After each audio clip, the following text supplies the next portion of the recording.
Welcome to the Perinatal Wellbeing Podcast. I'm Christine, your host and certified perinatal mental health professional.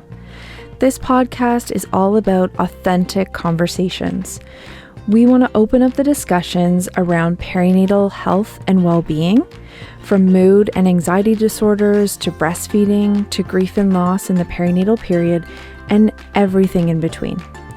While this is not therapy or medical advice, it is the place where we are going to continue to open up the discussion around all things perinatal mental, physical, emotional, and sexual health to help reduce stigma and break down these barriers to support. Hello, welcome to today's episode where I am talking with Kate Love about navigating the loss of a parent as well as becoming a parent herself.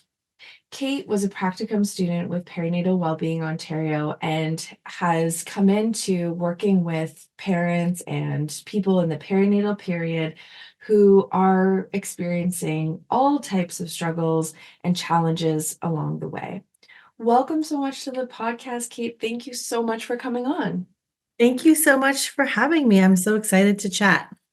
Me too. And so do you want to start off by just sharing a bit about yourself and kind of who you are and what you're about? Sure. It's hard to introduce yourself because so many ways to go, but I am Kate Love. I am an RPQ, and I, as you said, will be working with, or have been working and will continue to work with individuals who are navigating as my mom would call them, the vicissitudes of life, the ups and downs. My specialty is for sure in the perinatal space, as well as working with people who have experienced grief. That is something that is very near and dear to my heart because I lost my mom in 2016 to ovarian cancer. And when I looked around for support, I found it lacking.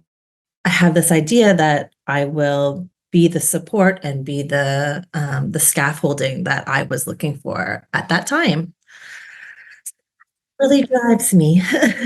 Yeah, and it's so interesting. I wonder if you've experienced this in, the other students you've met and worked with and other colleagues that you've met along the way, in your education and, in the perinatal space of so many of us come into this work because of our own experiences. Absolutely. Yeah. And so, we can talk about that, but sometimes that can be challenging, but as well as, as rewarding and I think helpful for people when we do, have an understanding, not all of our stories are different, but kind of having that understanding of what it's really like, I think can be helpful and enriching to our work. I 100% agree, Christine. I think it's both a strength and a growing edge because the strength is that you have a sense of a shared experience. I think often clients can feel that you've walked through the darkness as well. And I just think that creates, like in terms of the therapeutic relationship, that's such a beautiful way to build rapport. At the same time, obviously, we've had different experiences because no two people have walked the same path. And I know for me, sometimes I have to manage, my own reactions, or if it, I like to call them a grief wave. Like if a grief wave hits me at an unexpected time, like that can happen in the moment with a client. So managing my reaction and making sure that I have the proper restorative practices to work through that or seek supervision or, seek my own personal therapy to make sure that I'm also showing up for clients in a way that I'm not bringing my own stuff into the space. Right, exactly. And I think along those lines too, it, like you said, I say the exact same thing because that's how it felt for me in my perinatal experiences. But, we know what it's like in the darkness. And then what I say to that when people are kind of maybe at the beginning stages or feeling a bit unsure of, can recovery really happen? Or, is there a side or like, is there the other side to the darkness or, the challenges? And I say, I know the darkness and I also know what it's like for the clouds to part and and like being able to see the sun and the world again and in like full color, that it is possible. Yeah, it's like a beacon of hope. Yeah, yeah. I hope so, right? For some people. So, Kate, tell us, whatever you are comfortable with sharing, but what was that like for you? Or, just tell us about losing your mom when also becoming a parent. Sure, I'd love to. Yeah, it was a very like a milestone in my life Yeah. because so I'll introduce you to my mom. Her name was Mimi, and I call her my great love, capital G, capital L. She's my great love. And she was also a social worker. So I am like worked with families, of course. So I'm living in her legacy, which is a huge part of how I, like you said, sort of part the clouds is being really connected to her legacy. And I can talk a little bit more about that as we go. But so my mom was, so I would say about once I found out I was pregnant, I waited 3 months and I made a big, this would be our first grandchild, or so we thought. So we made a big production of going and you know, doing a big surprise and telling her that she was going to become a grandmother. And then we got to tell her it was twins, which was like, double whammy of Wow. excitement and just disbelief because twins are actually don't run in our family. So it was a shock for all. And about 3 days after I had announced that, she had a scheduled appointment to check on a hernia. And when she went in for that appointment, they actually found out that that was not a hernia, but it was a tumor, which began a cascade of interventions and eventual diagnosis of ovarian cancer. And the thing that was so wild is that, I'm of her. So while her reproductive organs were being removed, mine were creating life on overdrive with these two babies. And the symbolism of that was not lost on either of us. It was powerful. It was sad. I already started doing some anticipatory grieving Right. around that part because we did know it was stage 4 and we knew that she was very open about death. She had, because she's a social worker, but Right. also because she worked in the palliative care space. Okay. So she was very much like, this is what will take me down. And she talked really openly about that, which was both beautiful because I'm so glad she kind of, prepared us, but it was also really hard because sometimes I just didn't want to talk about it. So it was both, and there'll be a lot of that in this talk, I think, like the polarities of holding both. Yes. Yeah. And isn't that grief and reality, right? Of like, Yeah, even when we're dealing with our own lives, but then also supporting clients, there's mhm, like always this polarity and there's always, more than one side, I think, to things, right? absolutely. Yes. It's not so clear. It's not so clear cut. No. Kind of live in the gray. Yes, messy. Messiness of being human. So I carried on with my pregnancy. She was in and out of receiving chemotherapy, Right.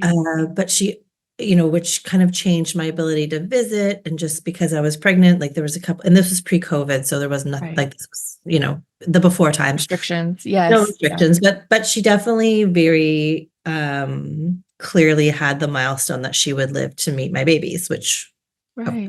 I am very, very grateful to say she did. Right. And then once my babies were born, she came every single Wednesday. It was called Mimi Wednesday. We missed one for a snowstorm Oh, wow. that she'll never live down. No, I'm just kidding. But then they gave her a prognosis of between 2 and 5 years, and she lived for 3 more. So she met my babies, she was in their lives, and then she died July 2016. And that began my journey as a motherless mother. And it was it was so poignant because all of a sudden I felt unmoored in one way because I didn't have her physical guidance, but I also felt like she became like she like integrated into my soul. And I saw Bradley Cooper talked about this on like Jimmy Kimmel or something, and I have never heard it explained so well, where he just felt like his dad became in him. Like they integrated, they fused. Right. And it's a weird thing to say, but because I no longer had her physical body, I felt like her soul and her spirit and her wisdom, and I carry that with me. And to this day, that's how I've sort of made sense. Like I carry her with me in my heart. That's what my daughters will say. Like, one of the hardest parts of losing my mom was that I was grieving and parenting at the same time. And I was parenting 2 3-year-olds. So yeah. Yeah, to say the least. Yeah. So I really relied heavily on this incredible, incredible human named Andrea Warnick. Do you know Andrea? I know the name, yes. Okay. So she's like a children's grief expert. Like she trains all the staff at sick kids, and she just talks about how kids grieve in puddles. Oh, okay. Tell us about that. So they jump from, they kind of are maybe playing with a block, and then they jump into a puddle and it splashes everywhere, where they have a moment where they're just like showing tears or emotion or asking hard questions. And then they're in that moment, and then they kind of jump out of the puddle and then on to the next thing. So like an example with my daughters was like when I came home, I actually was with my mom when she died, which was an incredible gift. And I came home from that experience, and my daughters were hugging me and comforting me and saying like, well, their grandfather, yeah, Jeff, well, he also died of cancer. They had all these questions, and then they looked at me and said, can I have a croissant? Okay. You're like, what? And then they sang the lyrics to "Oh Canada" and continued on their day. And so it's Right. great example to me of how kids grieve in puddles, and sometimes adults do too. Like we move through these moments, and we need validation, we need support, we need love, and then we kind of move through our day because life continues. And that was a really powerful piece. Right. And And yeah, go ahead. sorry to interrupt you, but I'm curious, like, that is such I think, a valuable and important lesson because, I talk about how as adults, right, we, as humans, we have the ability to make meaning, which can be really helpful, especially coming out of trauma or grief and loss and things like that.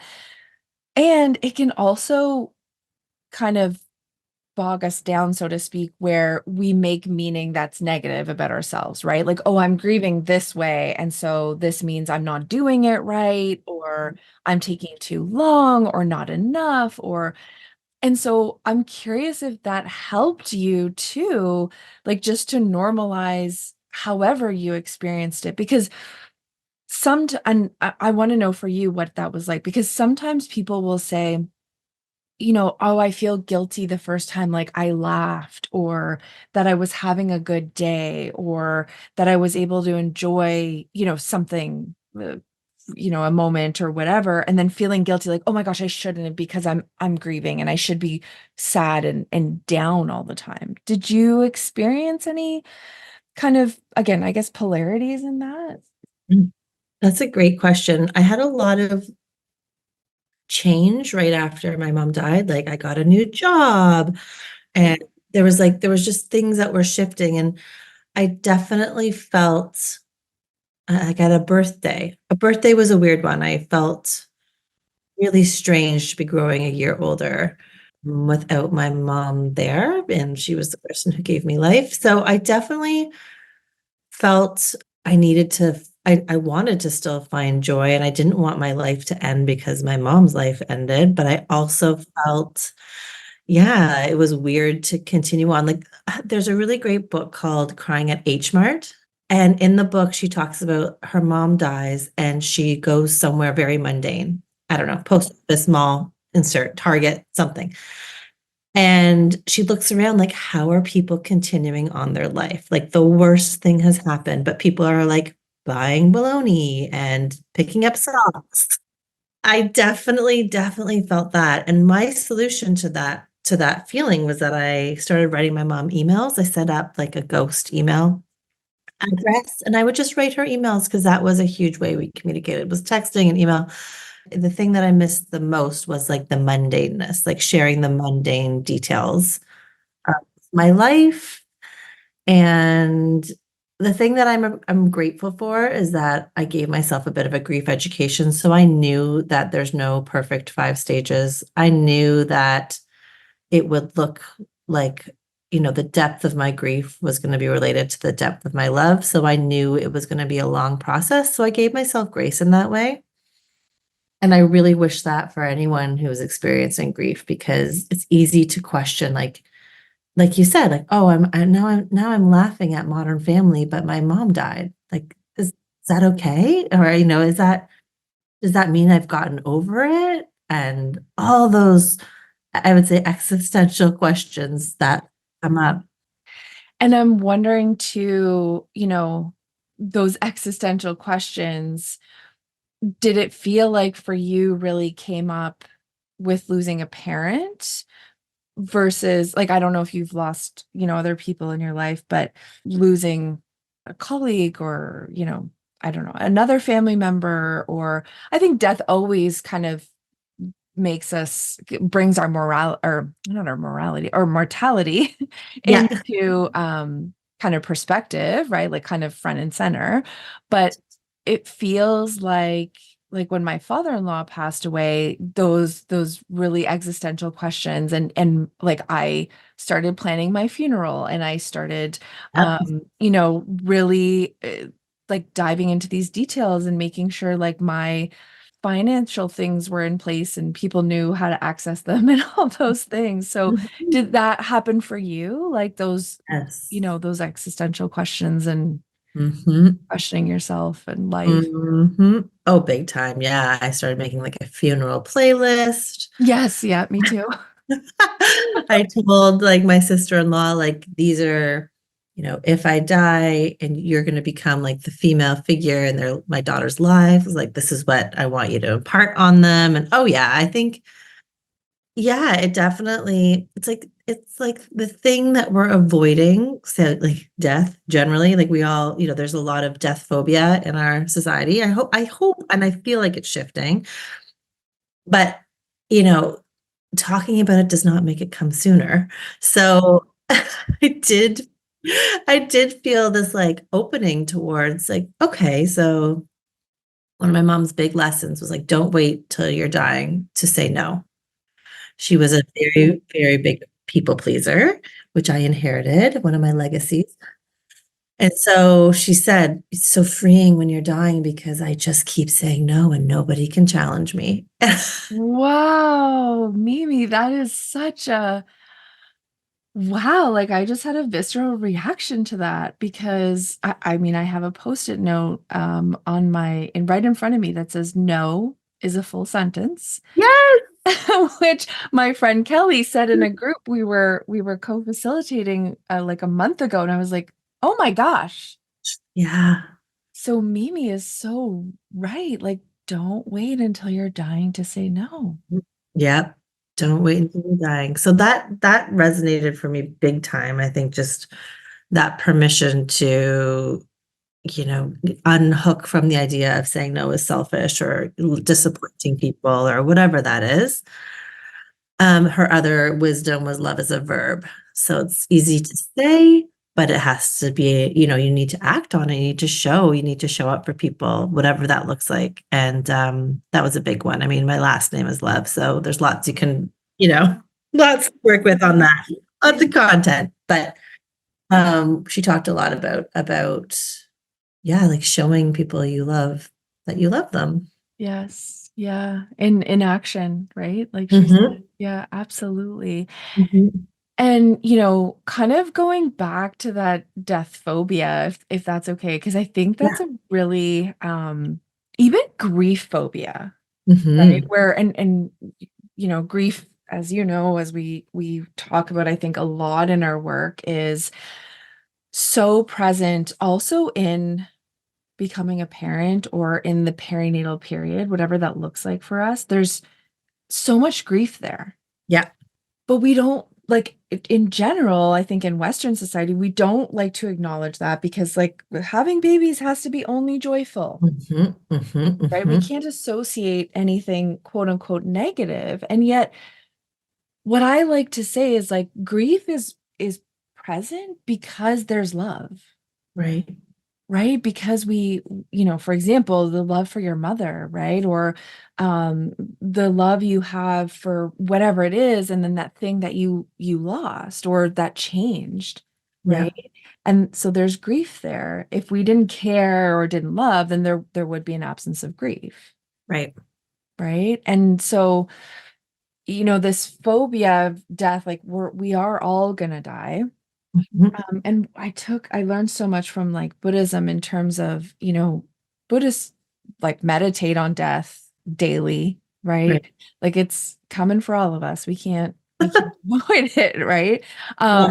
But I think that can actually help us like I'm on a tangent here, but kind of be more present, I think, in our lives instead of like the waiting, right? Like don't wait till you're dying to say no, right? Like Totally. or say yes to things like whatever that looks like. I think that can be helpful. But for you, what did you kind of take from this experience in terms of death and grief phobia? How has that shifted for you? Oh my gosh, that's such a great question. Before I lose this train of thought, I just wanted to mention Yeah. when you said Buddhist, my mom and I happened to both be reading Pema Chödrön, When Things Fall Yes. Apart, at the same time, Oh my, without knowing? without knowing. Oh my gosh, what a And beautiful book. that book just did it. That book was everything for me. It was like my anchor. Yes. Yes. And I think to your point about grief phobia, death phobia, and in the perinatal period, I 100% agree that there's this expectation that we should just be lucky to have our children, and we should be lucky to be parents. Yes. And even in the miscarriage and like stillbirth and loss community, there's a lot of at least you got pregnant, like all of these at least, which I think just automatically cue to me that that is a social norm. It's an expectation, and it totally invalidates people's feelings and experiences. So I think for me, it's like the being more honest about the grief, of being more honest about my experiences is how I counteract grief phobia, by also like raising death literate children almost to a fault. Like sometimes they take me aback with how curious they are about death, how honest they are about death, how literate they are about death. Um, Andrea Warnick recommended this book, When Dinosaurs Die. Yes. Yes. I know it. Incredible. Yep. And there was times where I was just really burnt out by the conversation. I would kind of like tuck that book away. I Yeah. swear to you, my children would find it. My one daughter it would always be in her hands. Mm. Like, Mom, what's a motor vehicular accident? Like, what's a motor vehicle death? And I'm like, oh, okay, Oh, well, here we here we go. are. Here we go Yep. again. Yep. Yep. And so I want to honor too that it is uncomfortable. Talking about death feels sometimes like, Yeah. it's that exact existential crisis, of looking down the black hole and being like you said, the only thing we know for sure is that we will all die, and that is really Right. intense. Yes, it is intense. But to the flip side, like, so then what do you do as Mary Oliver would say, with this one wild and precious life? So I try to just think about that part, and it can feel really overwhelming, especially in the perinatal period where Yeah. you know you already have so many changes, and you're grieving there's lots of grief that comes up. I think I mentioned to you, or maybe I didn't say this yet, but I am a mom of twins. Yes, I did. I said that. Yes, you did. I'm a Yeah. mom of twins. Yeah. And so my therapist asked me, she was like, did you grieve not having a singleton pregnancy? Mm, Or did you grieve the experience of just having one baby? And right. I really stumped me. Right. Even And being asked the question, Mhm. I think it acknowledges, I did this for you, her asking, or your therapist asking that question, did it acknowledge like, oh, there Yeah, can be grief here.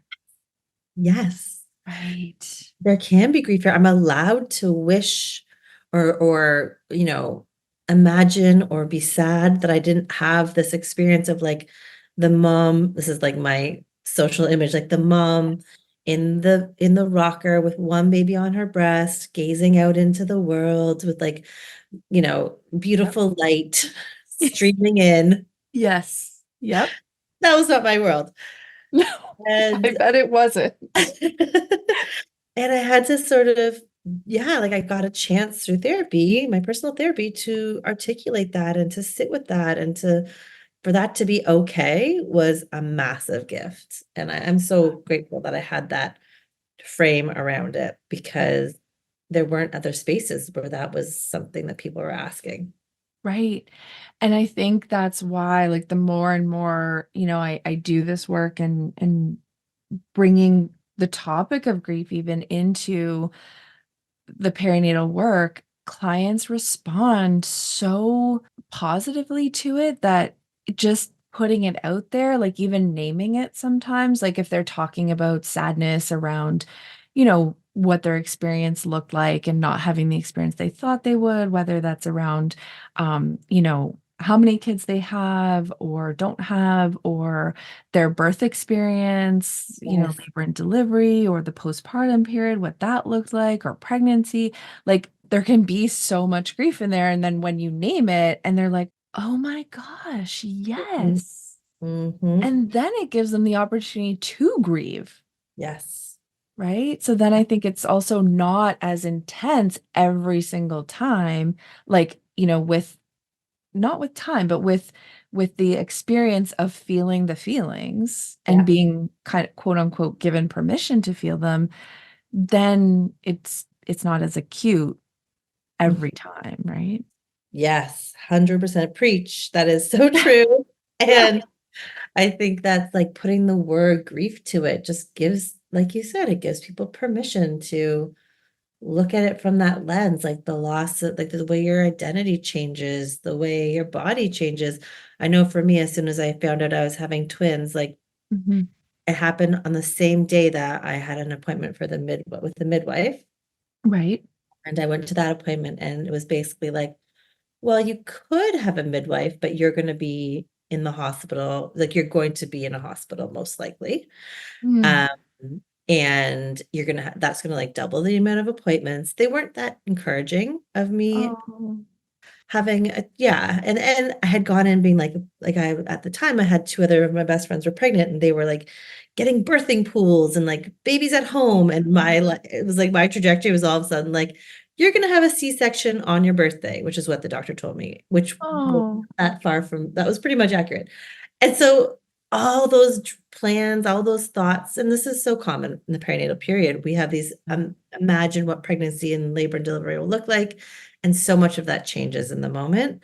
And Mhm. it's okay to grieve that. It's okay to be like, yeah, that wasn't how I wanted it to go, or that's not how I Yes. imagined it was gonna go. Right. And yes, healthy baby, yes, the baby's here, yes, all those things are true, but give me the space to grieve what didn't like how it didn't go, or Right. how I had imagined, or Right. how I hoped. Absolutely. And I also like to say that, that story, for example, of, you not having necessarily the birth that you had envisioned for yourself and that experience of a singleton pregnancy and one baby postpartum. Um, Whenever you think of that, like, is grief still present or has it gone away because of time? Mm, I think because I have the privilege of speaking to so many parents every Mhm. day, Mhm. I just know how normal that is, Mhm. that there's very few people in my life who what they envisioned is how it went with Right. birth, with Yeah. parenthood, Mhm. with marriage, with anything. And so I think Mhm. I've made peace with that and I feel grateful for that. But then once in a while, like maybe it's not a grief wave, but like a little ripple will come out. Like my daughters, Yes. I was showing them videos of them being babies yesterday. And they Mm. said, would you have rather preferred just one baby? And it took me Oh. aback. Right. Yes. Yeah. And how, like, and it's so interesting how that can happen. Like, so that's why I asked the question because, well, how do you feel about when people say time heals all wounds? Mm. It's not my favorite. Me neither. Because like I just don't see that as being true because I've had clients, for example, and who come to me, and also from my own personal experience, but who come into this work who are trying to process things that happened years or even Yes. decades ago, Yeah. right? So time, it's not time that's the healer. I believe it's the processing, it's the feelings. For example, grief, we're not, your mom, you can't go back and change it. Like your Right. mom's still not with us, right? So when we think about that, like it's like the grief can always be present there, right? It might not be as intense or those waves might not be as frequent, but I think it's like, everyone's different, of course. I'm not saying that this is your experience, you tell me, but that even when I think about one of my postpartum experiences and I'm like, oh, yeah, like I'm sad about that. I'm not crying about it like Mhm. now Right. because I've done a lot of feeling, Yeah. right? Not because it's time, Yeah. if that makes sense. It makes so much sense. It makes so much sense. It's like, yeah, the time heals all wounds. I just feel like someone told me that their grief has a long arc. Like there's a long arc of loss. And I Yes. just don't think it ever, you know, goes away. Grief doesn't No. cease to exist. I will grieve her until I die. Like she is, that was my great love. I think what's interesting was about you're saying though, is that it is the processing, it's the sitting with, it's the getting, comfortable with being uncomfortable around these topics. Like I have a client who had a miscarriage 20 years ago, and she Right. just realized that she was allowed to grieve that. There's Yes. no Yeah. expiry on, there's No, no time limit and there's no expiry. that's right. Yeah, absolutely. Absolutely. And I think it's important to recognize that because so many people then will say, look, why am I having such an intense reaction 20 years later? Yeah. Right? Or like, why am I still missing my mom so much? Or it's normal, parents die. Like, sure, we could say that and we can still be sad about it, Yeah. And I right? think often the grief and death phobia comes from people not knowing what to say. Yes. Being Because uncomfortable. exactly, because grief isn't fixable. So someone had said to me, they got me in a moment where I was just like not having it. And they said, like, is there anything I can do? And I said, if you can't bring my mom back, then there's nothing you can do. Right? And it was not my best work, but it was my truth of like, Yes. no, there's nothing. You can sit with me. And Glennon Doyle talks about this. Like, you can sit with me at the door. Just Hmm. sit at the door. Yep. And that's what I need. Like, I don't need pity or like positive words. Like I don't need that, No. but I just sit with me in the darkness. And one thing that was helpful is that in the death and loss community, there's this discussion about like, don't ask a grieving person what they need, just Mhm. like give them choices. Yes. I'm going to drop off breakfast at 9 a.m. What's your Starbucks order? Yep. B, I'm going to, whatever, and just present options. And someone just says A Right. versus like, what can I do? It's like people when they're grieving, like our brain it's fogged. Like there's not a lot of clarity and we can't articulate maybe what we need. But if you offer and there's an option and it's like, if none of these work, no problem. Yeah. That Yeah. was a good tip that I've learned over time. So helpful. Absolutely so helpful, right? Like because it adds to our mental load if we have to explain to someone what we need, Yeah. right? Like actually I need someone to like cook my kids dinner or like, Yeah. you know, walk my dog or something, but like to Yes. have to explain that to someone and like, and feeling like asking can feel hard too. Like I don't want to put Yeah. someone out or, burden someone or whatever. But if someone, like you said, just offers, we can go A or B. Yep, and that Mm. often can just be so helpful. Absolutely, because people who are asking, what can I do, are coming from love and care and concern. Yes. They just, they don't know how to sit with you in the mess. So Yes. Yeah. Because we can't, like you said, grief isn't fixable. And on the like coming into being a therapist, and I know you were like doing this work before, coming in, but like being really involved in the grief and loss community. Um, Mhm. I know for me, at first it was kind of like, ooh, that's tough. I can't, not that my job is not to fix, and I'm well aware of that, Yeah. but grief is different in the sense of like there isn't really problem solving here. We're not, Yep. other than kind of feeling the feelings, it's not like I'm really talking much about, skill work or, things to Mhm. change. It's like, okay, yeah, can we talk about skills of sitting with our emotions? Sure. But beyond that, it is really supporting alongside. And so at first it was kind of like, oh, this could be uncomfortable because I can't fix anything like that. My client had a loss or can't get Mhm. pregnant or I can't do anything about that. Yeah. But now I've come into a space of just really embracing that I'm I'm here with you. You're not alone, naming it as grief, whatever, is coming up and helping support clients in that way. What's that process been like for you? Was that easier for you to embrace of like I am just alongside because you had your experience, or was that difficult in like I want to try to help, but you know, my hands are, tied, so to speak. What was that like for you? I feel like grief humbled me so to the ground, like took me to my knees. And so I just felt I knew in my whole being that I couldn't fix. So it put me pretty quickly into the validating and witnessing part. And I think that is the beauty. And what I really like is just asking, like, tell me about your person. Because sometimes we don't get a chance to say their name. And like that's why I wanted to introduce you to Mimi. She's not just my mom, but she was Mimi. And so I like to hear about the person. And sometimes that's people aren't ready for that. And that's totally, of course, that's cool. And you don't, that's not part of the work. But when people want to share, or, in the case of a miscarriage, you're hearing about the name that they had in mind and the birth story, if there, if there is a stillbirth, hearing about the details, if that's what they feel is helpful in processing. And the thing that I come back to is like once we've kind of sat with the feelings and sat with the loss and process, it's like, what is the legacy?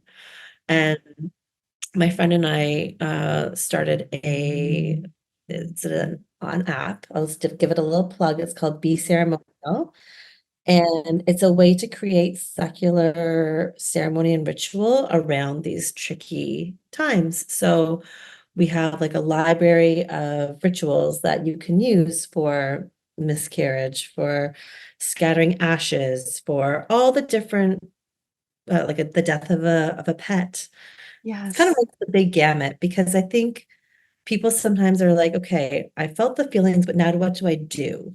What do I Mhm. do? What can I do with this? Um, Yes.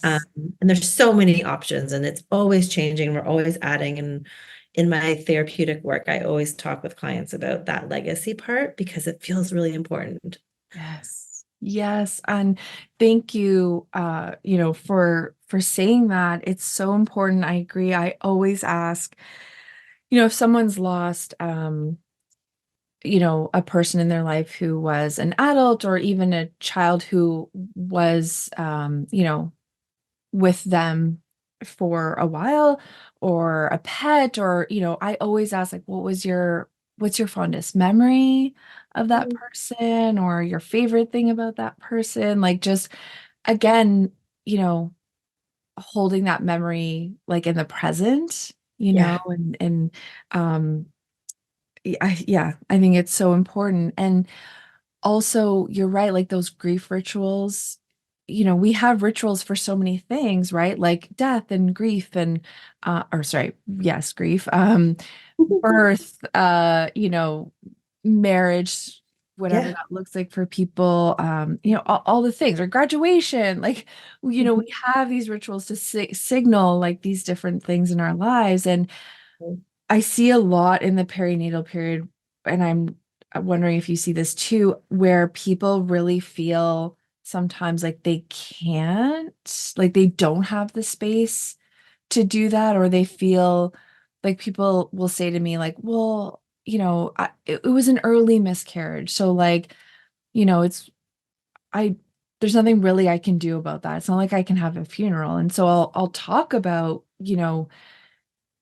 different grief rituals, Yeah. making suggestions and see like what it is they want to land on or take that away and think about it. And so people become creative and do all sorts of different wonderful things, writing letters, to the baby they lost, or, tattoos. Tattoos are a Mhm. big one. Lots of different things. But I think that if someone wants to do that, it's so important for us to like create space for that and encourage that, Yes, because it can absolutely. feel isolating, right? Like not having, again, a funeral is a big grief ritual that we do engage in a lot of times.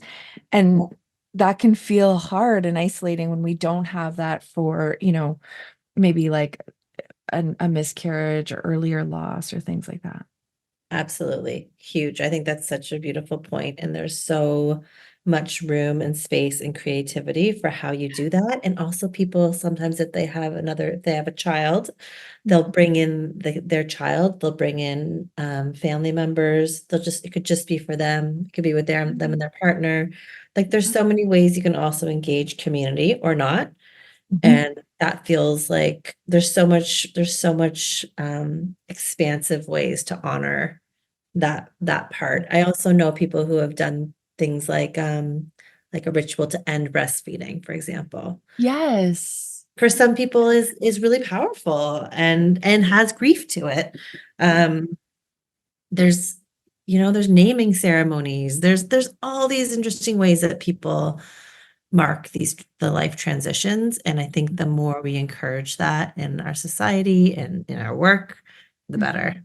Absolutely. And talking openly about it. And I encourage, and I will definitely put, all the links to everything you've talked about. But, I've sent people, your way and looking for different ideas for grief rituals. I, use your app and, check out things for ideas and resources, because it's wonderful and it's so helpful. So I'll definitely link that in the show notes for people to check out. Awesome. Um, it's definitely a super important part. I have a question going back a little bit, if that's okay. Sure. Okay. I'm curious to know for you, what was that like, becoming a parent amidst your mom's diagnosis and, you know, her passing away with your girls being only 3. Mhm. And then that intersection of someone close to you, like your mom dying and bringing your own mortality Mhm. into like, your awareness more so. What Mhm. was that like for you as a parent and then being more aware of your mortality? Good question. And if it's too heavy, that's okay. Question. No. I mean, for me, there's no such thing. I love this. I'm trying to think, like, how did it? I mean, I would like to say, I think it allowed me to just be more conscientious, I think is the word I choose, Right. of my life Okay. and of the gifts and of the turbulence and Yeah.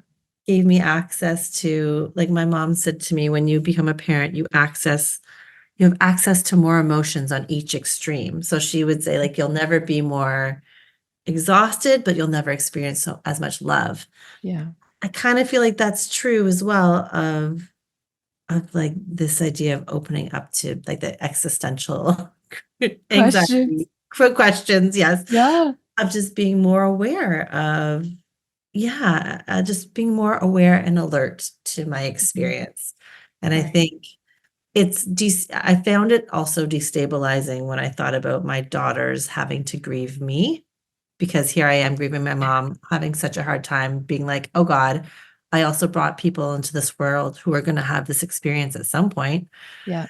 hopefully. Yeah. and that I live them, which Yes. what we all want. But I think that did cause that did cause some distress that I had to just look at, and started young saying, when I'm not here, I will be in your heart, just like Mimi's in my heart. And my daughter will be like, so when you die, can I have that necklace? No.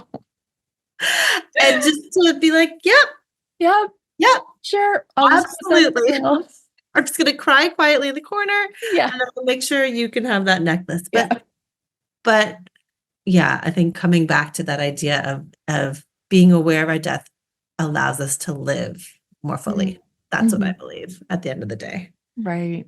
Yes, that's beautiful and sad and scary and, all the things. And I think it was my anxious part asking you that question because when I started having kids, my biggest fear was dying Mhm. young, like, and when they were young, and you know, they're not babies anymore. However, they're still young. Yeah. Um, but that fear was so present for me, like a lot, but also looking back, I'm like, oh, right, I have anxiety. But, Yeah. so thinking of that, like bringing our mortality into awareness and like I was saying, when my father-in-law died and, my kids were obviously a bit younger, but thinking, oh my God, like what if I died next year and they're Yeah. little and, and they'd have to grieve me at such a young age without, as much skills, emotional skills, or maybe a little more emotional skills than me. Um, but that felt really scary too. Yeah. How did you manage it?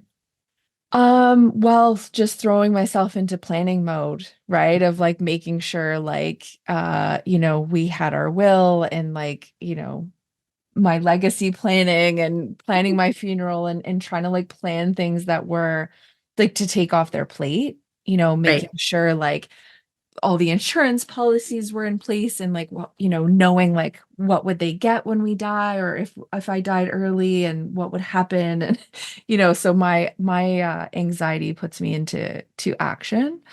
um so that was kind of, I guess, the action part was helpful for me because I think sitting in thinking about my kids grieving me the same way, like if I lost a parent, was really hard, Yeah. like really uncomfortable. Yeah. Yeah.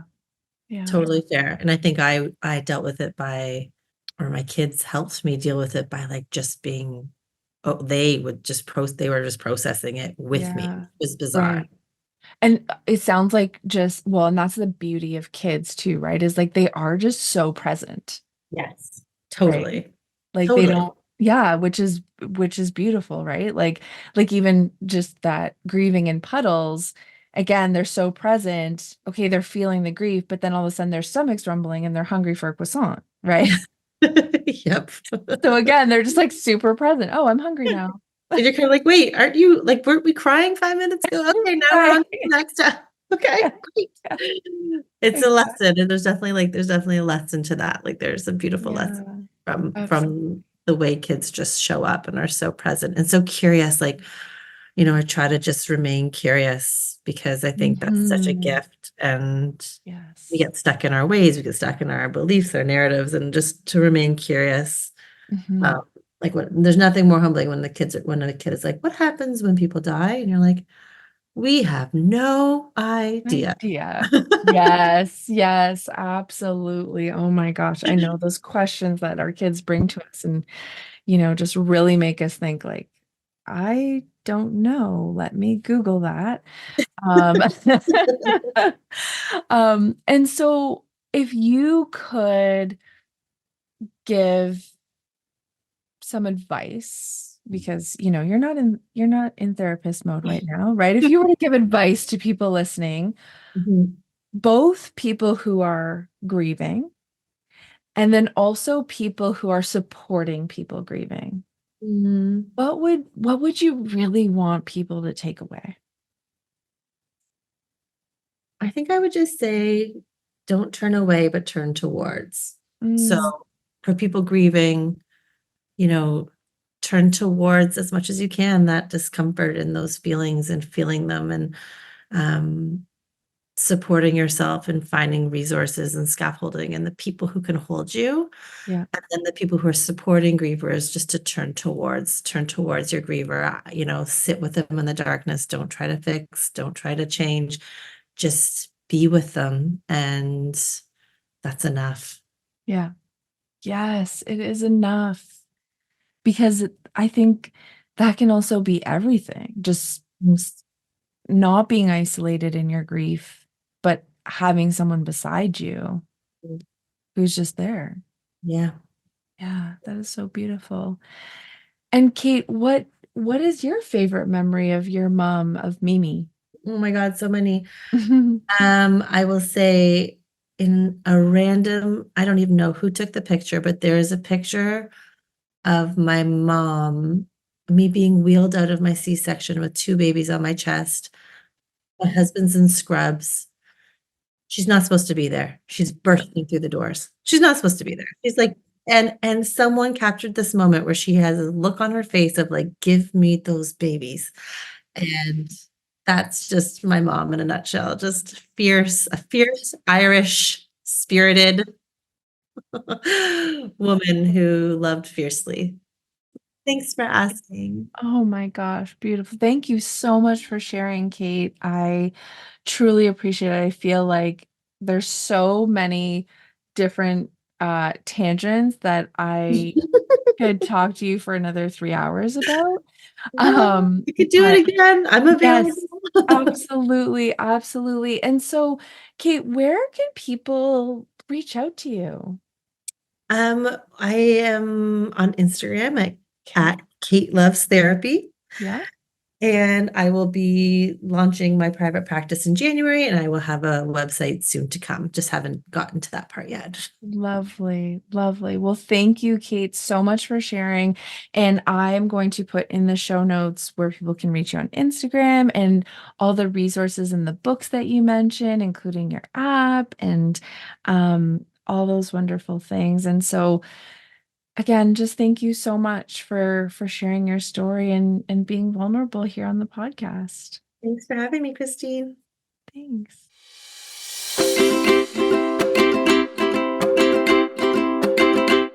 Thank you so much for listening to this episode. Please share this podcast with any of your friends or family members that you feel would benefit from it. If you feel you are experiencing any of the symptoms or issues we talked about today, please reach out to one of your supports or go to perinatalwellbeing.ca for more information, podcast episodes, blog posts, and ways to connect with us. Check out our new podcast episode every other Wednesday.